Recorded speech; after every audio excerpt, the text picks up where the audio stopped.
My name's Anthony from New South Wales and I'm the proud owner of this 1966 Daimler 2.5 litre V8.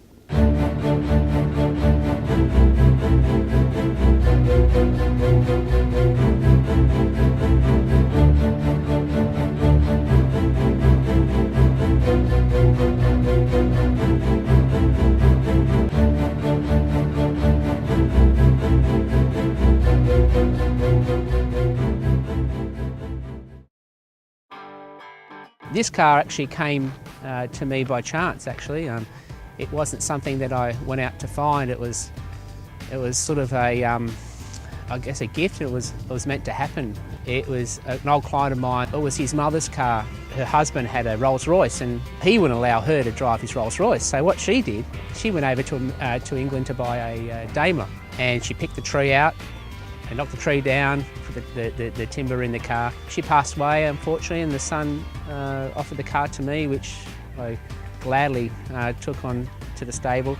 They're not worth a lot of money, but they're great. It's a great provenance and a great heritage, and something that I'm very proud to own. It is an Australian vehicle. Might have been made in England, but it was actually a vehicle that was bought by an Australian for Australia. So it's a bit of Australian motoring history, and I'd like to share that with as many people as possible. This is the last engine and gearbox that Daimler made themselves, so it's a pretty special model, although it's in a Jaguar Mark II body, so, it's got a good combination. 2012 marks the 50th anniversary of the V8 Daimler saloons, the first British manufacturer of motorised vehicles. Founded in 1893, Daimler was bought by Jaguar in 1960. The Daimler V8 is essentially a Mark II Jaguar body mated to a 2.5 litre Daimler V8 from the SP250. This was the last Daimler engine car before switching to the Jaguar engine in 1968. Coinciding with the anniversary, Anthony's Daimler will be appearing at the 2012 Motor Classica show. It's its 50th year anniversary worldwide, and the Daimler clubs have a special 50th year anniversary at the All British Day this year. So when I was invited to take it down to Motor Classica this year, I thought, well, it would be a nice touch. A car that I brought previously to the Motor Classica was its 50th year, and this one's 50th year as well. So it's uncanny and meant to be, and that's the way I see it.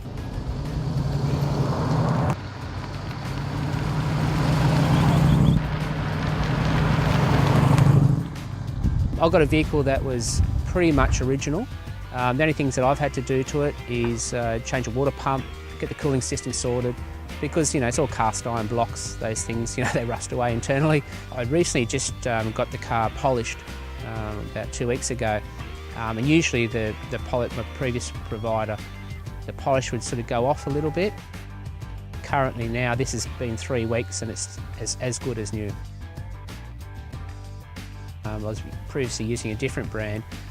I probably only use 10% of that brand, and Autoglym probably 80 to 90% now, because I find their products are universal, especially the window cleaner, which is a soft, milky texture. I can use that on the chrome. I can use it on a multitude of preps. Paintwork today is designed to look glossy and great all the time. It's got a clear on it, and that's what it's designed to do. Older vehicles, they don't have that clear on it, so they're more susceptible to things like oxidization and contaminants on the paintwork. So from a car care perspective, the main focus is trying to restore that and bringing it back to looking like new. If you feel roughness in the paintwork, they need to be taken out to give yourself a really great gloss, and that's where clay bar comes in.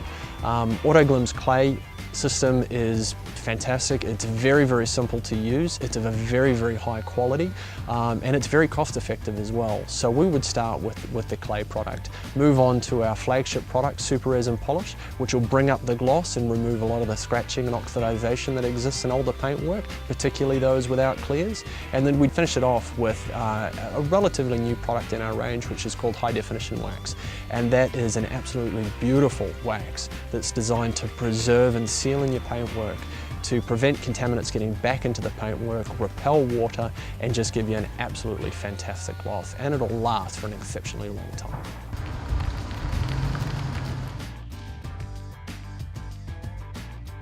People say, oh, why have you got 3 cars and a bike? And it's not because I want to keep collecting different cars. I drive them for different reasons. The Daimler, for example, is, I don't know, if you're feeling regal one day, you jump in the car and off you go. I take the family out and they love it. The leather, the smell of the interior of an English car that's original is like a fine wine. It's just beautiful.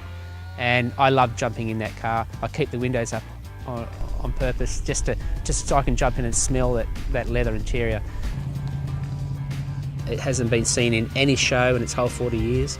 So it's a pretty special car, and I'm taking it down to Motor Classica this year, again, to let people see, because it is English, but it is motoring history. It's Australian motoring history. Might not be a HQ or a big V8 Ford, but it's part of, it's spent all its life here in Australia by an Australian.